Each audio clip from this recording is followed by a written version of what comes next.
ನಾನು ಎಲ್ಲ ಬಲ್ಲವ ಅಂತೇಳಿ ನಾವು ಹೋಗ್ಬಿಟ್ರೆ ಸಮಸ್ಯೆ ಮೂಲ ನಾನು, ಸಮಸ್ಯೆಗೆ ಪರಿಹಾರ ನಾನು ಅನ್ನೋದು ಬೇಡ, ನಾವು ಅಂತ ಹೋಗೋಣಂತೆ. ಈ ಸತ್ಯವನ್ನು ನಾವು ಜೀವನದಲ್ಲಿ ಅಳವಡಿಸ್ಕೊಂಡು ಬಿಟ್ಟು ಅಂದ್ರೆ ನಮ್ಮಷ್ಟು ಸಮೃದ್ಧಿನೇ ಇರಲಿಲ್ಲ. ಸಮೃದ್ಧಿ ನಾವೊಂದಿರ್ತೀವಿ. ಅದೇ ಹೇಳ್ತಾ ಇರೋದು. ನಾನು ಅದೇ ಅಂತಿರ್ತೀನಿ, ನಮ್ಮ ಮನೆಯೇ ಸ್ವರ್ಗ, ನಾವಿರೋ ಸಮಾಜನೇ ಸ್ವರ್ಗ, ಬೇರೆ ಸ್ವರ್ಗ ಬೇಡ ನಮಗೆ. ಎಲ್ಲರ ದೇವರ ಅಂಶ ಇದೆ, ಅವರಲ್ಲಿ ಒಳ್ಳೇದಷ್ಟೇ ನಾವು ತೊಗೊಳ್ಳೋಣ, ಕೆಟ್ಟದಿದ್ರೆ ಅವ್ರ ಸಮಸ್ಯೆ ಅದು. ಯಾಕೆ ಉಳಿದ ಅವನ ಬೇರೆ ವಿಚಾರ ನಮಗೆ ಬೇಕು. ಈಗ ನಾನು ಅಶ್ವಗಂಧ ಬೆಳೆದೇನೆ, ಅಶ್ವಗಂಧ ಚೂರ್ಣ ಮಾಡೇನಿ. ಆಮೇಲೆ ಈಗ ಕುಸುಬಿ ಬೆಳೆದ್ರೆ ಕುಸುಬಿ ಎಣ್ಣೆ ಮಾಡ್ತೀನಿ. ಶೇಂಗಾ ಬೆಳೆದ್ರೆ ಶೇಂಗಾ ಎಣ್ಣೆ ಮಾಡ್ತೀನಿ. ಮೆಣಸಿನಕಾಯಿ ಬೆಳೆದ್ರೆ ಖಾರ ಪುಡಿ ಮಾಡ್ತೀನಿ. ಆಮೇಲೆ ಮಸಾಲ ಖಾರ ಮಾಡ್ತೀನಿ. ಕಡ್ಲಿ ಇದ್ರೆ ಕಡ್ಲಿ ಬೇಳೆ ಮಾಡ್ತೀನಿ, ಕಡ್ಲಿ ಹಿಟ್ಟು ಮಾಡ್ತೀನಿ. ಈಗ ನೆಕ್ಸ್ಟ್ ಗುರಿ ಏನಂತಂದ್ರೆ, ಈಗ ಕಡ್ಲಿಯಿಂದ ಈಗ ನಮ್ಮ ಗುರಿ ಏನಾಗ್ಬೇಕಂತಂದ್ರೆ ಮೈಸೂರು ಪಾಕು ನಾನೇ ತಯಾರು ಮಾಡಬೇಕು, ಬುಂದೆ ದುಂಡಿನೂ ನಾನೇ ತಯಾರು ಮಾಡಬೇಕು. ಆಮೇಲೆ ಜಗತ್ತಿನಲ್ಲಿ ಒಂದು ಕಾಳು ಬಿತ್ತಿದರೆ 100 ಕಾಳು 1000 ಕಾಳು ಕೊಡುವಂಥದ್ದು ಯಾವುದಾದ್ರು ಇತ್ತಂದರೆ ಅದು ಕೃಷಿ ಮಾತ್ರ. ಹಣದ ಬಡತನ ರೈತನಿಗೆ, ಆರೋಗ್ಯದ ಬಡತನ ಜಗತ್ತಿಗೆ. ಮೊದಲು ಎಲ್ಲರೂ ರೈತನ ಶ್ರೀಮಂತಿಕೆನ ಎದರಿಂದ ಹೇಳ್ತಿದ್ರು, ಎಷ್ಟು ದನ ಕರ ಇರ್ತಿದ್ದು ಅದ್ರ ಮೇಲೆ ಹೇಳ್ತಿದ್ರು. ಇವ್ರ ಹತ್ರ 2 ಎತ್ತಿನ ಕಮ್ತ, 4 ಎತ್ತಿನ ಕಮ್ತ, 8 ಎತ್ತಿನ ಕಮ್ತ, ಎಷ್ಟು ಕಾಗಾರ ದನ ಅದಾವು ಅದ್ರ ಮೇಲೆ ಹೇಳ್ತಿದ್ರು. ಹಾಂ, ಅವಾಗೆಲ್ಲ ಹಂಗೆ ಇತ್ತದು. ಈಗ 50 ವರ್ಷದಲ್ಲಿ ಬದಲಾಗಿದ್ದೀವಿ ಅಷ್ಟೇ. ಇವು 3 ರೈತನೂ ಹೌದು, ರೈತ ವಿಜ್ಞಾನಿನೂ ಹೌದು, ರೈತ ಉದ್ಯಮಿನೂ ಹೌದು. ಇವು 3 ಒಬ್ಬ ರೈತನಲ್ಲಿ ಅಳವಡಿಸ್ಕೊಂಡಾಗ ಮಾತ್ರ ಅವನು ಸಮೃದ್ಧಿಯಿಂದ ಸ್ವಾಭಿಮಾನದಿಂದ ಬದುಕಬಹುದು. ಎಲ್ಲ ಇದೆ, ಕಲರು ಶೇಪು ಸೈಜಿಗೆ ಮಳ್ಳಾಗ್ತಾಯಿದ್ದೀವಿ, ಪ್ಯಾಕಿಂಗಿಗೆ ಮಳ್ಳಾಗ್ತಾಯಿದ್ದೀವಿ. ಇದನ್ನು ಬಿಟ್ಟು ಯಾರು ನಿಜವಾದ ವಿಷಮುಕ್ತವಾಗಿ ಬೆಳೀತಾ ಇದ್ದಾರೋ ಅವ್ರ ಜೊತೆ ನೇರವಾಗಿ ಸಂಪರ್ಕ ಇಟ್ಕೊಂಡು, ಮೊದಲು ಹಿಂದಿನ ಕಾಲದಲ್ಲಿ ಏನಂತಿದ್ರು, ಫ್ಯಾಮಿಲಿ ಡಾಕ್ಟ್ರು ಇರಬೇಕಂತಿದ್ರು. ಈಗ ಫ್ಯಾಮಿಲಿ ಫಾರ್ಮರ್ ಇರಬೇಕಾಗಿದೆ. ನಾವು ಸಮಗ್ರ ಕೃಷಿ ಮಾಡ್ತಾ ಹೋದರೆ ಸಮಸ್ಯೆ ಬರೋದಿಲ್ಲ.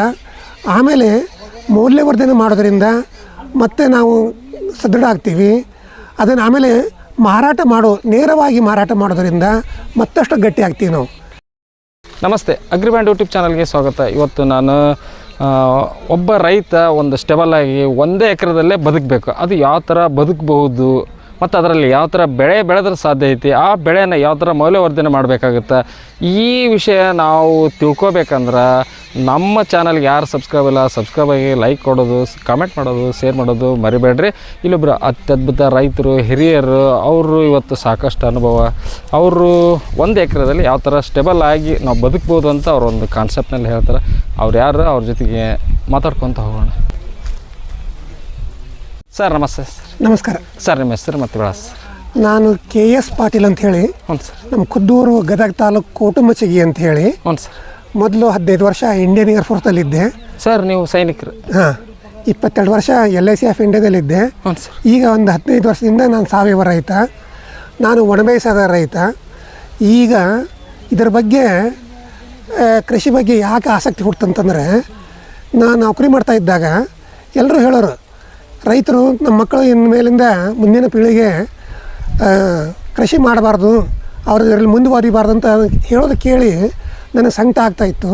ಇದೇನು ಸಮಸ್ಯೆ ಅಂತೇಳಿ ಹೊರಟಾಗ ನಾನು ಇದರಲ್ಲೇ ಪ್ರಯತ್ನ ಮಾಡಿ ಈಗ ಕೆಲವು ವರ್ಷದಿಂದ ನನಗೆ ಅನುಭವಕ್ಕೆ ಬಂದದ್ದು ಏನಂತಂದರೆ, ರೈತರು ಯಾಕೆ ತಮ್ಮ ಮಕ್ಕಳು ಕೃಷಿಯಲ್ಲಿ ಮುಂದುವರಿಬಾರ್ದು ಅಂತಂತಾರಂದರೆ, ಅವರು ಸ್ವಲ್ಪ ನಮ್ಮ ಹಿರಿಯರು ಏನು ಮಾಡ್ತಿದ್ರು ಅದನ್ನು ಬಿಟ್ಟು ಬೇರೆ ರೀತಿಯಲ್ಲಿ ಬದಲಾವಣೆ ಆಗಿರೋದ್ರಿಂದ ಜೀವನ ಸಂಸಾರ ನಡೆಸೋದು ಕಷ್ಟ ಆಗಿದೆ. ಆ ದಿಸೆಯಲ್ಲಿ ನಾನು ಕಂಡುಕೊಂಡಂಥ ಪ್ರಯತ್ನ ಅಥವಾ ನನ್ನ ಅನುಭವದ ಪ್ರಕಾರ ಹೇಳೋದಂತಂದರೆ, ಮೊದಲು ನಾವು ಸಮಗ್ರ ಕೃಷಿ ಮಾಡ್ತಾ ಹೋದರೆ ಸಮಸ್ಯೆ ಬರೋದಿಲ್ಲ. ಆಮೇಲೆ ಮೌಲ್ಯವರ್ಧನೆ ಮಾಡೋದರಿಂದ ಮತ್ತೆ ನಾವು ಸದೃಢ ಆಗ್ತೀವಿ. ಅದನ್ನು ಆಮೇಲೆ ನೇರವಾಗಿ ಮಾರಾಟ ಮಾಡೋದರಿಂದ ಮತ್ತಷ್ಟು ಗಟ್ಟಿ ಆಗ್ತೀವಿ ನಾವು. ಇವನ್ನೆಲ್ಲ ನಾವು ಅಳವಡಿಸಿಕೊಂಡಾಗ ಮಾತ್ರ ರೈತ ಸಮೃದ್ಧಿಯಿಂದ ಸ್ವಾಭಿಮಾನದಿಂದ ಬದುಕಬಹುದು. ಸರ್, ನಾವು ಬೆಳಿಬೇಕ್ರಿ, ನಾವು ಬೆಳೆದ ಮೌಲ್ಯವರ್ಧನೆ ಮಾಡೋಕ್ಕೆ ನಾವೇ ಮಾರಾಟ ಮಾಡಬೇಕು. ಹೌದು, ಈ 3 ರೈತನೂ ಹೌದು, ರೈತ ವಿಜ್ಞಾನಿನೂ ಹೌದು, ರೈತ ಉದ್ಯಮಿನೂ ಹೌದು. ಇವು 3 ಒಬ್ಬ ರೈತನಲ್ಲಿ ಅಳವಡಿಸಿಕೊಂಡಾಗ ಮಾತ್ರ ಅವನು ಸಮೃದ್ಧಿಯಿಂದ ಸ್ವಾಭಿಮಾನದಿಂದ ಬದುಕಬಹುದು. ಈ ದಿಸೆಯಲ್ಲಿ ನನ್ನ ಗುರಿ ಏನಂತಂದರೆ, 1 ಎಕರೆ ಒಣಬೇಸಾಯದಲ್ಲಿ ರೈತ ಹೇಗೆ ಮಾಡಿದರೆ ಅವನು ಸಮೃದ್ಧಿಯಿಂದ ಸ್ವಾಭಿಮಾನದಿಂದ ಒಂದು ತನ್ನ ಸಂಸಾರವನ್ನು ನಡೆಸ್ಕೊಂಡು ಹೋಗ್ಬೇಕು, ಅದನ್ನು ಮಾಡ್ಕೊಂಡು ಹೋಗೋಕ್ಕೆ ಸಾಧ್ಯ ಐತೆ ಅನ್ನೋದನ್ನು ಆ ದಿಸೆಯಲ್ಲಿ ನಾನು ಪ್ರಯತ್ನ ಮಾಡಕತ್ತೀನಿ. ಈ ದಿಸೆಯಲ್ಲಿ ನಡೆದೈತಿ. ಇನ್ನೂ ನಾನು ಪೂರ್ಣ ಪ್ರಮಾಣದಲ್ಲಿ ಯಶಸ್ವಿ ಆಗಿಲ್ಲ. ಈಗ ನಾನು ಬೆಳೆದದ್ದನ್ನು ಫಸ್ಟು ನಾನು ವಿಷಮುಕ್ತ ಆಹಾರ ಬೆಳಿತೀನಿ. ಈಗ ಬೇಕಾಗಿರೋದು ಏನಂದ್ರೆ ಜಗತ್ತಿಗೆ ಎಲ್ಲ ಇದೆ. ಕಲರು, ಶೇಪು, ಸೈಜಿಗೆ ಮಳ್ಳಾಗ್ತಾಯಿದ್ದೀವಿ, ಪ್ಯಾಕಿಂಗಿಗೆ ಮಳ್ಳಾಗ್ತಾಯಿದ್ದೀವಿ.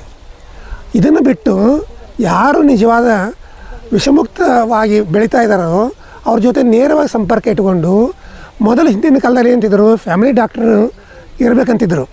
ಈಗ ಫ್ಯಾಮಿಲಿ ಫಾರ್ಮರ್ ಇರಬೇಕಾಗಿದೆ. ನಾವು ಯಾರು ಆರೋಗ್ಯದಿಂದ ಇರಬೇಕಂತ ಬಯಸ್ತೀವಲ್ಲ, ಅವರು ನಿಜವಾದ ಫ್ಯಾಮಿಲಿ ಫಾರ್ಮರ್, ನಮ್ಮ ರೈತ ನಮ್ಮ ಹೆಮ್ಮೆ, ಆ ಪಾಲಿಸಿಯನ್ನು ಅಳವಡಿಸ್ಕೊಂಡು ಅವ್ರ ಜೊತೆ ಸಂಪರ್ಕ ಇಟ್ಕೊಂಡು ನೀವು ನಮಗೆ ವಿಷಮುಕ್ತ ಆಹಾರ ಬೆಳೆದು ಕೊಡ್ರಿ, ನಾವು ನಿಮ್ಮಿಂದ ಬೆಳೆದಂಥ ಮಾಲ್ ನಾವೇ ನೇರವಾಗಿ ಖರೀದಿ ಮಾಡ್ತೀವಿ ಅಂತ ಹೇಳಿ ಗ್ರಾಹಕರು ಗಟ್ಟಿಯಾಗಬೇಕು. ಆಮೇಲೆ ರೈತರು ಸಹಿತ ಒಂದು 15-20 ಕುಟುಂಬಗಳನ್ನ ನಾವು ಅವ್ರ ಜೋಡಿ ಸಂಪರ್ಕ ಇಟ್ಕೊಂಡು ಅವರು ಎಕ್ಸ್ಟೆಂಡೆಡ್ ಫ್ಯಾಮಿಲಿ ಮಾಡ್ಕೊಂಡಾಗ ಮಾತ್ರ ಇಬ್ಬರೂ ನೆಮ್ಮದಿಯಿಂದ ಬದುಕಬಹುದು. ಈ ಕಡೆ ರೈತನು ಗಟ್ಟಿ ಆಗ್ತಾನೆ, ಈ ಕಡೆ ರೈತನಿಗೆ ಸಪೋರ್ಟ್ ಮಾಡ್ದಂಗೆ ಆಗುತ್ತೆ, ಆಮೇಲೆ ಗ್ರಾಹಕನಿಗೆ ಆರೋಗ್ಯ ಸಿಗ್ತೈತಿ. ಅದಕ್ಕೆ ನಾನು ಹೇಳ್ತಾ ಇರೋದು, ಆಹಾರವೇ ಔಷಧ. ಸಾವಯವ ಆಹಾರ ಅಥವಾ ಸಾವಯವ ಅನ್ನ ಏನೈತಲ್ಲ, ಅದು ದಿವ್ಯ ಔಷಧ. ಅಂದ್ರೆ ನಮ್ಮ ಹಿರಿಯರೆಲ್ಲ ಅವತ್ತಿಗೆ ಏನು ಇದ್ದಿದ್ದಿಲ್ಲ ಸರ್, ರಾಸಾಯನಿಕ ಇದ್ದಿಲ್ಲ, ಏನು ಇದ್ದಿದ್ದಿಲ್ಲ ಸರ್. ಅದಕ್ಕೆ ನಾನು ಹೇಳೋದು, ಹೊರಗಿಂದ ನಾವು ಏನೂ ತರಬಾರ್ದು. ಬೀಜ ತರಬಾರ್ದು, ಗೊಬ್ಬರ ತರಬಾರ್ದು, ಎಣ್ಣೆ ತರಬಾರ್ದು. ಎಲ್ಲವನ್ನು ನಾವು ಮಾಡ್ಕೋಬೇಕು.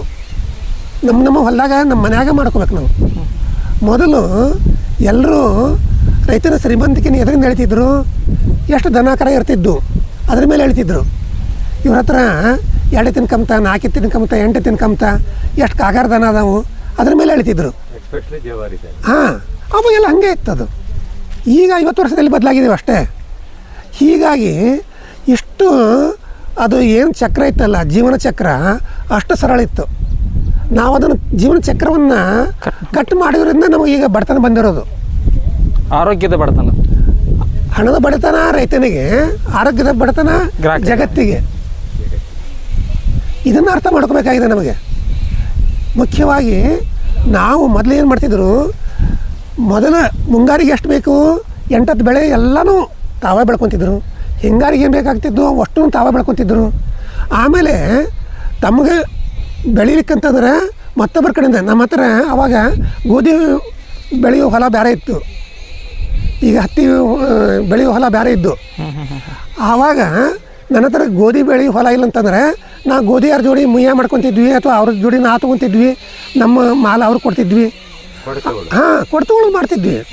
ಆಮೇಲೆ ಅವು ಯಾಕೆ ಸಮೃದ್ಧಿ ಇತ್ತಂದರೆ ಅವಾಗೂ ಈ ಥರ ಬರಗಾಲನೇ ಬೆಳೀತಿತ್ತು, ಅತಿವೃಷ್ಟಿ ಅನಾವೃಷ್ಟಿ ಆಗ್ತಿತ್ತು. ಆದರೆ ಅವಾಗ 4 ವರ್ಷಕ್ಕೆ ಆಗುವಷ್ಟು ಜನರು ತಮಗೆ ಆಹಾರ ಧಾನ್ಯಗಳನ್ನ ಶೇಖರಣೆ ಮಾಡ್ತಾರೆ, ಇಟ್ಕೊತಿದ್ರು. ಆಮೇಲೆ 4 ವರ್ಷಕ್ಕೆ ಆಗುವಷ್ಟು ಹೊಟ್ಟೆಮೇವು ತಮ್ಮ ದನಕರ ಎಷ್ಟು ಇರ್ತಾವಲ್ಲ, 2 ದನ ಅಂದರೆ 2 ದನಕ್ಕೆ ಎಷ್ಟು ಬೇಕು ಅಷ್ಟು ಹೊಟ್ಟೆಮೇವು ಕಾಪಾಡ್ಕೊಂಡು ಇಟ್ಕೊತಿದ್ರು. 10 ದನ ಇತ್ತಂದರೆ ಅದ್ರ ತಕ್ಕಂಗೆ ಹೊಟ್ಟೆಮೇವು ಶೇಖರಣೆ ಮಾಡಿ ಇಟ್ಕೊತಿದ್ರು. ಹೀಗಾಗಿ ಅವ್ರಿಗೆ ಬಡತನ ಬರ್ತಿದ್ದಿಲ್ಲ, ಯಾವುದೇ ಕೊರತೆನೂ ಹಾಕಿದ್ದೆ. ನಮ್ಮ ಖುದ್ದೂರು ಗದಗ ತಾಲೂಕು ಕೋಟಮಚ್ಚಿಗೆ ಅಂಥೇಳಿ, ಈಗ ನಮ್ಮದು 15 ಎಕರೆ ಇದೆ, ಎಲ್ಲ ಒಣ ಬೇಸಾಯ. ಒಣ ಬೇಸಾಯದಲ್ಲಿ ನಾವು ನಮ್ಮ ರೈತರನ್ನ ಸೇರಿಸ್ಕೊಂಡು ನಾವು ಹೇಳೋದು, ವಿಷಮುಕ್ತ ಆಹಾರ ಬೆಳೆಯೋಣ. ಬೀಜ, ಗೊಬ್ಬರ, ಎಣ್ಣೆ ಹೊರಗಿಂದ ತರೋದು ಬದಲು ನಾವೇ ತಯಾರು ಮಾಡಿಕೊಂಡು ಆ ದಿಸೆಯಲ್ಲಿ ಮಾಡಿದಾಗ ಮಾತ್ರ ಖರ್ಚು ಕಡಿಮೆ ಆಗಿಬಿಡ್ತೈತೆ. ಆಮೇಲೆ ಜಗತ್ತಿನಲ್ಲಿ 1 ಕಾಳು ಬಿತ್ತಿದರೆ 100 ಕಾಳು 1000 ಕಾಳು ಕೊಡುವಂಥದ್ದು ಯಾವುದಾದ್ರು ಇತ್ತಂದರೆ ಅದು ಕೃಷಿ ಮಾತ್ರ. ಇದನ್ನು ಅರ್ಥ ಮಾಡಿಕೊಂಡು ಅಂಥ ವೃತ್ತಿಯಲ್ಲಿ ನಾವು ಬದುಕೋಕ್ಕಾಗ್ತಿಲ್ಲ ಅಂದರೆ ಎಲ್ಲಿ ತಪ್ಪಿದ್ದೀವಿ ಅಂತೇಳಿ ನಾವು ಹುಡುಕ್ತಾ ಹೋಗ್ಬೇಕು. ಈ ದಿಸೆಯಲ್ಲಿ ನಾನು ಮಾಡಕತ್ತೀನಿ. ನಾನು ಬೆಳೆಯೋದು ಫಸ್ಟು ನನ್ನ ಮನೆಗೆ ಏನು ಬೇಕು ಎಲ್ಲನ ಬೆಳ್ಕೊಬೋದು, ಫಸ್ಟ್ ಗುರಿ. ಉಳಿತಂದ್ರೆ ಮಾರಾಟ ಮಾಡೋದು. ಫಸ್ಟ್ ನಾನು ವಿಷಮುಕ್ತ ಆಹಾರ ಬೆಳೆದಾಗ ಅದನ್ನು ಆರೋಗ್ಯ ಆಟೋಮೆಟಿಕ್ ಚಲೋ ಆಕತ್ತೆ. ಆಮೇಲೆ ಅದನ್ನೇ ಮೌಲ್ಯವರ್ಧನೆ ಮಾಡಿದಾಗ ಈಗ ನಾನು ಅಶ್ವಗಂಧ ಬೆಳೆದೇನೆ, ಅಶ್ವಗಂಧ ಚೂರ್ಣ ಮಾಡೇನಿ. ಹಾಂ ಸರ್. ಆಮೇಲೆ ಈಗ ಕುಸುಬಿ ಬೆಳೆದ್ರೆ ಕುಸುಬಿ ಎಣ್ಣೆ ಮಾಡ್ತೀನಿ. ಹಾಂ ಸರ್. ಶೇಂಗಾ ಬೆಳೆದ್ರೆ ಶೇಂಗಾ ಎಣ್ಣೆ ಮಾಡ್ತೀನಿ. ಹಾಂ ಸರ್. ಮೆಣಸಿನಕಾಯಿ ಬೆಳೆದ್ರೆ ಖಾರ ಪುಡಿ ಮಾಡ್ತೀನಿ. ಹ್ಞೂ ಸರ್. ಆಮೇಲೆ ಮಸಾಲ ಖಾರ ಮಾಡ್ತೀನಿ. ಹ್ಞೂ ಸರ್. ಕಡ್ಲಿ ಇದ್ರೆ ಕಡ್ಲಿ ಬೇಳೆ ಮಾಡ್ತೀನಿ, ಹ್ಞೂ ಸರ್. ಕಡ್ಲಿ ಹಿಟ್ಟು ಮಾಡ್ತೀನಿ. ಹ್ಞೂ ಸರ್. ಈಗ ನೆಕ್ಸ್ಟ್ ಗುರಿ ಏನಂತಂದ್ರೆ ಹ್ಞೂ ಈಗ ಕಡ್ಲಿಯಿಂದ ಹ್ಞೂ ಈಗ ನಮ್ಮ ಗುರಿ ಏನಾಗ್ಬೇಕಂತಂದ್ರೆ ಹ್ಞೂ ಸರ್. ಮೈಸೂರು ಪಾಕು ನಾನು ತಯಾರು ಮಾಡಬೇಕು, ಹ್ಞೂ ಸರ್. ಬುಂದೆ ದುಂಡಿನೂ ನಾನು ತಯಾರು ಮಾಡಬೇಕು, ಆಮೇಲೆ ಬೇಸನ್ ಉಂಡಿನೂ ನಾನು ತಯಾರು ಮಾಡಬೇಕು. ಹಾಂ ಹಾಂ ಸರ್. ಅದು ಎಂಡ್ ಪ್ರಾಡಕ್ಟ್ ಆಕತಿ. ಹ್ಞೂ ಸರ್. ಆ ಗುರಿ ಇಟ್ಕೋಬೇಕು ನಾನು. ಈಗ 400 ರೂಪಾಯಿ ಕಿಲೋ ಮಿಶ್ರ ಪೇಡ ತರ್ತೀವಲ್ಲ, ನಾನು ಮೈಸೂರು ಪಾಕ್ ನಂದು ಐಟಮು ಇದರಲ್ಲಿ ಮಾಡಿದ್ದೆ ಅಂತಂದ್ರೆ 400 ರೂಪಾಯಿ ಕಿಲೋಗಿಂತ ಹೆಚ್ಚಿಗೆ ನಾವು ಮಾರಾಟ ಮಾಡೋಕ್ಕೆ ಸಾಧ್ಯ ಐತೆ. ನಾವೀಗ 51 ರೂಪಾಯಿಗೆ ಬಂದೈತೆ ರೀ, ನಾವು ಎಲ್ಲ ಮೈ ಮೇಲೆ ಬಂತು ಕಡ್ಲಿ ಬೆಳೆದದ್ದು ಅಂತ ಅಂತೀವಿ. ಇದನ್ನು ನಾನು ಇವನ್ನ ಎಂಡ್ ಪ್ರಾಡಕ್ಟ್ ಮಾಡಿ ಮಾರಿದಾಗ ಅದು 200 ರೂಪಾಯಿ 300 ರೂಪಾಯಿ 400 ರೂಪಾಯಿ ಕಿಲೋ ಆಕೈತೆ. ಅದು ಆ ಕೌಶಲ್ಯವನ್ನು ನಾವು ರೈತರು ಬೆಳೆಸ್ಕೋಬೇಕಾಗಿದೆ. 50 ರೂಪಾಯಿ ಮಾರೋದು 200ವರೆಗೆ ಮಾರ್ತೈತೆ ಅಂದರೆ ಎಷ್ಟು ಪಟ್ಟಾಗುತ್ತೆ ನಾವು ವಿಚಾರ ಮಾಡೋಣ ಅಂತ. ಸರ್, ಈಗ ನೀವು ಬೆಳೆಯಂಥ ಬೆಳೆಗಳು ಉಳ್ಳಾಗಡ್ಲೆ ನಾವು ಕಾಮನ ಬೆಳೆಯಂಥ ಬೆಳಿತೀರಿ. ಹೌದು. ಅದ್ರ ವಿಶೇಷ ಅಂದ್ರೆ ಒಂದು ಅಶ್ವಗಂಧ. ಹಾಂ ಸರ್, ಅಶ್ವಗಂಧ ಎಲ್ಲಿಂದ ತರ್ತೀರಿ? ಬೇರು ಅಥವಾ ಈಗ ಈ ವಿಷಯದಲ್ಲಿ ಗದಗದ ರಾಜಧಾನಿ ಶಿರೋಳ ಅಂತೇಳಿ ಅವ್ರು ನಮ್ಮ ಗುರುಗಳು. ನನಗೆ 100 ಗುರುಗಳು. ಈಗ ಇವರು ಇವತ್ತು ಹನುಮಂತ ವಾಲಿಕರ್ ಇದಾರಲ್ಲ, ಅವ್ರ ತೋಟಕ್ಕೆ ಬಂದೇವಿ, ಅವರು ನಮ್ಮ ಗುರುಗಳು. ಈ ಮಲೇಶಪ್ಪ ಬಿಸರೊಟ್ಟಿ ಇದಾರಲ್ಲ, ಅವರು ನಮ್ಮ ಗುರುಗಳು. ಆಮೇಲೆ ನೀವು ಯೂಟ್ಯೂಬ್ ಚಾನಲ್ನಾಗ ನೀವು ಮಾಡಿರಲ್ಲ, ನೀವು 100 ಸಾಧಕ ರೈತರನ್ನ ಪರಿಚಯ ಮಾಡ್ತೀರಿ. ನೀವು ನಮ್ಮ ಗುರುಗಳೇ. ಹಿಂಗೆ ನನಗೆ 100 ಕ್ಷೇತ್ರಗಳಲ್ಲಿ ಗುರುಗಳು ಇದ್ದಾರಂದ ನನಗೆ ಗೊತ್ತಿರೋದು ಏನು ಜಗತ್ತಿನಲ್ಲಿ ಅದೇ ಹೇಳ್ತಾ ಇರೋದು. ನನಗೆ ಸೂಜಿ ಮನೆ ಅಷ್ಟು ಗೊತ್ತೈತೆ. ನನ್ನ ಸಮಸ್ಯೆ ಪರಿಹಾರ ನನಗೆ ಗೊತ್ತಿಲ್ಲ ಅಂದ್ರೆ ನಿಮ್ಮ ಯಾರನ್ನ ಕೇಳಿದ್ರೆ ಯಾರೋ ಪರಿಹಾರ ಹೇಳ್ತೀರಿ. ಇದನ್ನು ಕೇಳುವಂಥ ನಮ್ಮ ಮನಸ್ಥಿತಿ ನಮ್ಮ ಹತ್ರ ಇರಬೇಕಷ್ಟೇ. ಅಂದಾಗ ನಾವು ಬೆಳಿತೀವಿ. ನಾನು ಎಲ್ಲ ಬಲ್ಲವ ಅಂತ ಹೇಳಿ ನಾವು ಹೋಗ್ಬಿಟ್ರೆ ಸಮಸ್ಯೆ ಮೂಲ ನಾನು, ಸಮಸ್ಯೆಗೆ ಪರಿಹಾರ ನಾನು ಅನ್ನೋದು ಬೇಡ, ನಾವು ಅಂತ ಹೋಗೋಣಂತೆ. ಈ ಸತ್ಯವನ್ನು ನಾವು ಜೀವನದಲ್ಲಿ ಅಳವಡಿಸ್ಕೊಂಡ್ಬಿಟ್ಟು ಅಂದ್ರೆ ನಮ್ಮಷ್ಟು ಸಮೃದ್ಧಿನೇ ಇರಲಿಲ್ಲ. ಸಮೃದ್ಧಿ ನಾವು ಅಂದಿರ್ತೀವಿ. ಅದೇ ಹೇಳ್ತಾ ಇರೋದು. ನಾನು ಅದೇ ಅಂತಿರ್ತೀನಿ, ನಮ್ಮ ಮನೆಯೇ ಸ್ವರ್ಗ, ನಾವಿರೋ ಸಮಾಜನೇ ಸ್ವರ್ಗ, ಬೇರೆ ಸ್ವರ್ಗ ಬೇಡ ನಮಗೆ. ಎಲ್ಲರ ದೇವರ ಅಂಶ ಇದೆ, ಅವರಲ್ಲಿ ಒಳ್ಳೇದಷ್ಟೇ ನಾವು ತೊಗೊಳ್ಳೋಣ, ಕೆಟ್ಟದಿದ್ರೆ ಅವ್ರ ಸಮಸ್ಯೆ ಅದು. ಯಾಕೆ ಉಳಿದು ಅವನ ಬೇರೆ ವಿಚಾರ ನಮಗೆ ಬೇಕು, ಅವ್ರ ಅಷ್ಟೇ. ಇದು ಹೆಂಗೆ ಮಾರ್ಕೆಟ್ ಮಾಡ್ತೀರಿ? ಹಾಂ, ಈಗ ನನಗೆ ಈಗ ಹೇಳಿದ್ರಲ್ಲ ಗುರುಗಳು ಅಂಥೇಳಿ, ಈ ಥರ ನನಗೆ ಡಾಕ್ಟರ್ BM ನಾಗಭೂಷಣ್ ಅಂಥೇಳಿ ಹಿಂಗೆ ಭಾಳಷ್ಟು ಜನರು ಭಾಳ ಸಂಪರ್ಕ ಅದಾವು. ಒಂದು 50 ಗುಂಪಿನಾಗ ನಾನು ಮೆಂಬರ್ ಅದೇನಿ. ಆ ವಾಟ್ಸಪ್ ಗುಂಪಿನಾಗ ನಾ ಹಾಕಿರ್ತೀನಿ, ನಾ ಏನೇನು ಬೆಳಿತೀನಿ ಅಂತ ಹೇಳಿ. ಅವರು ನನಗೆ ಹೇಳ್ತಾರೆ, ಈಗ ನಮ್ಮ ಸಮಸ್ಯೆ ಏನಂದ್ರೆ ರೈತರು ಬೆಳೆಯೋರಾಗ ದಮ್ಮತ್ತಿ ಬಿಟ್ಟಿರ್ತೈತಿ, ನಾವು ಮುಂದೆ ಮಾಡಕ್ಕೆ ಬಲ್ವಿ ಅಂತಂತಾರೆ. ಕೊಯ್ದು ಕಟಾವು ಮಾಡಿದ್ರೆ ಮಕ್ಳಿಗೆ ಹೋಗಿ ಮಾಡ್ಕೊಂಡು ಬರ್ಬೇಕಂತೇಳಿ. ಈಗ ನಾವು ಹೋಲ್ಡಿಂಗ್ ಕೆಪಾಸಿಟಿ ಬೆಳೆದ ಮೇಲೆ ಒಂದು 3 ತಿಂಗಳು 6 ತಿಂಗಳು 1 ವರ್ಷ ಇಟ್ಕೊಂಡು ಆಮೇಲೆ ನನಗೆ ಅವಶ್ಯಕತೆ ಇದ್ದಾಗ ಮಾರುವಂಥದ್ದು, ಬೆಲೆ ಇದ್ದಾಗ ಮಾರುವಂಥದ್ದು, ಮೌಲ್ಯವರ್ಧನೆ ಮಾಡಿ ಮಾರುವಂಥದ್ದನ್ನು ನಾವು ಬೆಳೆಸ್ಕೋಬೇಕಾಗಿದೆ. ಈಗ ಅದು ಏನು ಬೆಳಿತೀವಲ್ಲ, ಕಟಾವು ಮಾಡಿಸಿದಾರೆ ಇಮಿಡಿಯೇಟಾಗಿ ಮಾರ್ತೀವಿ. ಅದು ಹೊಲದಿಂದ ಮನೆಗೆ ಸಹಿತ ನೋಡೋದಿಲ್ಲ, ಅದು ಮನೆ ಮುಖ ಸಹಿತ ನೋಡೋದಿಲ್ಲ, ರೈತನ ಮನೆ ಸಹಿತ ನೋಡೋದಿಲ್ಲ, ಹೊರಗಿಂದ ಹೊರಗೆ ಹೋಗ್ತಾ ಇದೆ. ಹೀಗಾಗಿ ನಮಗೆ ಸಮಸ್ಯೆ ಆಗ್ತಾಯಿದೆ. ಅದಕ್ಕೆ ನಾ ಏನು ಮಾಡೋದು, ಫಸ್ಟು ಇದೇ ರೀತಿಯಲ್ಲಿ ನನ್ನ ಸಮಸ್ಯೆ ಆದಾಗ ನಾನು ಕಂಡುಹಿಡ್ದದ್ದು, ಯಾಕೆ ರೈತರು ಬೇಡ ಅಂತಾರಂತಂದರೆ ಅವು ಹುಳ ಆಗ್ತಾವು, ನುಸಿ ಹಾಕ್ತಾವು. ಹಂಗಾರೆ ಇದಕ್ಕೇನು ಪರಿಹಾರ ಅಂಥೇಳಿ ಬೇರೆ ಬೇರೆ ಮೂಲದಿಂದ ಮಾಹಿತಿ ಪಡ್ಕೊಂಡು ಅವು ಬೇರೆ ಬೇರೆ ಬ್ಯಾಗ್ ಇರ್ತಾವೆ. ಬೇರೆ ಬೇರೆ ರೈತರು ಬೇರೆ ಬೇರೆ ಇದನ್ನ ಅಳವಡಿಸ್ಕೊತಾರೆ. ಆ ಪದ್ಧತಿ ಅಳವಡಿಸ್ಕೊಂಡು ಕೆಲವೊಂದು ಸೇಫ್ ಗ್ರೈನ್ ಬ್ಯಾಗ್ ಅಂತ ಇದ್ದಾವೆ, ಅಥವಾ ಮತ್ತು ಬೇರೆ ಬೇರೆ ಈಗ ಕೆಲವೊಂದು ಪ್ರಮಾಣದಲ್ಲಿ ನಾವು ಬೇವಿನ ಎಲೆ, ಈ ಕಡೆ ಒಣಮೆಣಸಿನಕಾಯಿ ಇಂಥವನ್ನ ಕೆಲವೊಂದಿಷ್ಟು ಕೂಡಿಸಿ ಅವನ್ನಿಟ್ಟರು ಕೆಲವು ತಿಂಗಳು ಅದು ಅವು ಭಾಳ ದಿನ ತಾಳಿಗೆ ಬರ್ತಾವೆ. ಆಮೇಲೆ ಬೆಳೆಯೋದಷ್ಟೇ ಇಂಪಾರ್ಟೆಂಟ್ ಅಲ್ಲ, ಬೆಳೆದ ಮೇಲೆ ಇಟ್ಕೊಳ್ಳೋದು, ಹುಳ ಹತ್ತದಂಗೆ ನಾವು ಇಟ್ಕೊಳ್ಳೋದು. ಆಮೇಲೆ ಆವಾಗ ಸಹಿತ ವಿಷ ಸೇರಿಸಬಾರ್ದು, ಅದು ಇಂಪಾರ್ಟೆಂಟು. ಅದನ್ನು ನಾನು ನೇರವಾಗಿ ಗ್ರಾಹಕರಿಗೆ ಅವನ್ನ ಮೌಲ್ಯವರ್ಧನೆ ಮಾಡಿ ನಾನು ಕಳಿಸ್ತಾ ಇದ್ದೀನಿ. ಇನ್ನೂ ಪೂರ್ಣ ಪ್ರಮಾಣದಲ್ಲಿ ಯಶಸ್ವಿ ಆಗಿಲ್ಲ, ಆದರೆ ಇನ್ನೊಂದು 2 ವರ್ಷದಲ್ಲಿ ನಾನು ಯಶಸ್ವಿ ಪೂರ್ಣ ಪ್ರಮಾಣದಲ್ಲಿ ಆಗ್ತೀನಿ ಅಂತ ನನ್ನ ಖಾತ್ರಿ ಇದೆ. ಸರ್, ಈ ಸದ್ಯ ನಮ್ಮ ರೈತರು ಏನು ಮಾಡ್ತಾರೆ, ಅಥವಾ ನಮ್ಮ ಗ್ರಾಹಕರು, ನಮ್ಮ ಯೂಟ್ಯೂಬರ್ಸ್ ನೋಡಿದಾರಲ್ಲ, ನನಗೆ ಇವೆಲ್ಲ ಕಡಲೆ ಬೇಕು ಅಥವಾ ಯಾವುದು ಅಶ್ವಗಂಧ ಪುಡಿ ಬೇಕು, ಖಾರ ಬೇಕು ಅಂತ ಕೇಳಿದ್ರೆ ಹೆಂಗೆ ಸರ್? ನಾನು ಅದೇ ಹೇಳ್ತೀನಿ, ನನ್ನ ವಾಟ್ಸಪ್ ಗ್ರೂಪ್ನ ನಂಬರ್ ಹೇಳ್ತೀನಿ, ಅವರದಲ್ಲಿ ಕಾಂಟ್ಯಾಕ್ಟ್ ಮಾಡಿದರೆ ನಾವು 1 ಕಿಲೋ 2 ಕಿಲೋ 5 ಕಿಲೋ ಎಷ್ಟು ಬೇಕು ಅವ್ರಿಗೆ ನಾನು ನೇರವಾಗಿ ಮುಟ್ಟಿಸ್ತೇನೆ, ಈ ಕೊರಿಯರ್ಲಿ ಮುಟ್ಟಿಸ್ತೇನೆ. ಹೀಗಾಗಿ ಅವರಿಗೆ ಒಳ್ಳೆಯ ಆಹಾರ ಸಿಗ್ತೈತೆ, ಅಷ್ಟು ಖಾತ್ರಿನ ಕೊಡಬಲ್ಲ. ಅದಕ್ಕೆ ನೀವು ಯಾರು ಗ್ರಾಹಕರದಾರಲ್ಲ ನೇರವಾಗಿ ರೈತನ ಯಾರು ಬೆಳಿತಾರಂತಂದಾರಲ್ಲ ಅವ್ರ ಜೋಡಿ ಸಂಪರ್ಕ ಇಟ್ಕೊಳ್ಳೋಣ. ಅದಕ್ಕೆ ನಾನು ಹೇಳ್ತಾ ಇದ್ದು ಫ್ಯಾಮಿಲಿ ಫಾರ್ಮರ್ ಅಂತ ಹೇಳಿ. ಅವ್ರ ಜೋಡಿ ನೇರವಾಗಿ ಸಂಪರ್ಕ ಇಟ್ಕೊಂಡಾಗ ನಾವು ಯಾವ ಊರವರು, ಆಮೇಲೆ ಅಲ್ಲಿ ಹೋಗಿ ಅವ್ರು ಇಲ್ದಾಗ ನಾವು ಕೇಳಿಕೊಂಡು ಖಾತ್ರಿಪಡಿಸ್ಕೊಂಡು ಅವ್ರ ಜೊತೆ ಸಂಪರ್ಕ ಇಟ್ಕೊಳ್ಳೋಣ. ಈಗ ಕೆಲವು ಜನ ಬೇರೆ ಬೇರೆ ದಕ್ಷಿಣ ಕನ್ನಡದ ಕೆಲವೊಂದು ರೈತರು ಅವರು ಈ ಥರ ಮಾಡ್ಕೊಂಡಾರ. ಅವರು ಈವನ್ ಗ್ರಾಹಕರೇ ಅವರು ಮಾಲ್ ಮಾರ್ತಾ ಇದ್ದಾರೆ.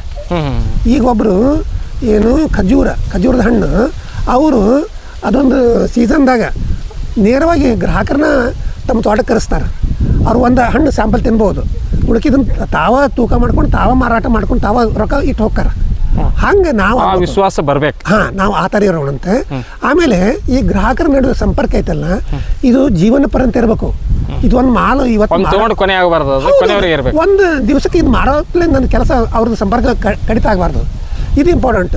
ಅದಕ್ಕೆ ಅಂತ ಈಗ ಸಿಗಿ ಹುಣ್ಣಿಮೆ ಇರಲಿ, ಎಳ್ಳಮಾಸ ಇರಲಿ, ಅವರು ಎಲ್ಲರೂ ಬರ್ರಿ, ನೀವು ನಮ್ಮ ಎಕ್ಸ್ಟೆಂಡೆಡ್ ಫ್ಯಾಮಿಲಿ ಅಂಥೇಳಿ ಆ ಸಂಪರ್ಕ ಸಂಬಂಧ ಗ್ರಾಹಕರ ಜೋಡಿ ಇಟ್ಕೊಳ್ಳೋಣ. ನಾವು ಅಂದಾಗ ಮಾತ್ರ ನಾವು ಯಶಸ್ವಿ ಆಗ್ತೀವಿ, ಇಲ್ಲಾಂದ್ರೆ ಯಶಸ್ವಿ ಆಗೋದಿಲ್ಲ.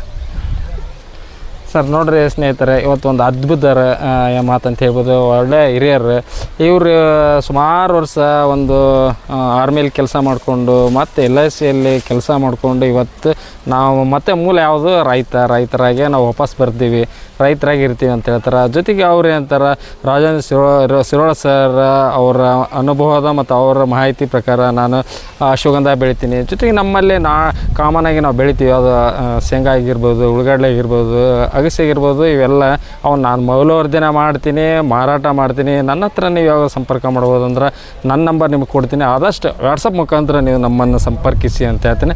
ಸಾಧ್ಯದಷ್ಟೇ, ಯಾಕಂದರೆ ಇಲ್ಲಾಂದ್ರೆ ನಮಗೂ ವರ್ಕ್ ಪ್ರೆಷರ್ ಇರುತ್ತೆ ಅಂತ ಹೇಳ್ತಾರೆ. ಇವರ ಮಾಹಿತಿ ನಿಮಗೆ ಇಷ್ಟ ಆದ್ರೆ ಲೈಕ್ ಕೊಡಿ, ಕಾಮೆಂಟ್ ಮಾಡಿ, ಶೇರ್ ಮಾಡಿ. ಧನ್ಯವಾದಗಳು. ನಮಸ್ತೆ ಸರ್. ನನ್ನ ನಂಬರ್ ಒಂದು ಹೇಳಬೇಕು. ಹೇಳಿ ಸರ್. 9481731020 ಇದು ವಾಟ್ಸಪ್ ನಂಬರು. ಇನ್ನೊಂದು 9358308171. Thank you. ಈ ನಂಬರ್ಗೆ ನೀವು ಸಂಪರ್ಕ ಮಾಡಿದ್ರೆ ವಾಟ್ಸಪ್ ನಂಬರ್ಗೆ ವಾಟ್ಸಪ್ ಮುಖಾಂತರ ಸಂಪರ್ಕ ಮಾಡಿ, ಮತ್ತು ಕಾಲ್ ಮಾಡಬೇಕಂದ್ರೆ ಆದಷ್ಟು ಸಮಯ ಒಂದಿಷ್ಟು ಅವ್ರಿಗೆ ಸಮಯ ಕೊಟ್ಟು ಮಾಡಬೇಕಂತ ಹೇಳ್ತಾ ಎಲ್ಲರಿಗೂ ಧನ್ಯವಾದ. Thank you. ನಮಸ್ಕಾರ.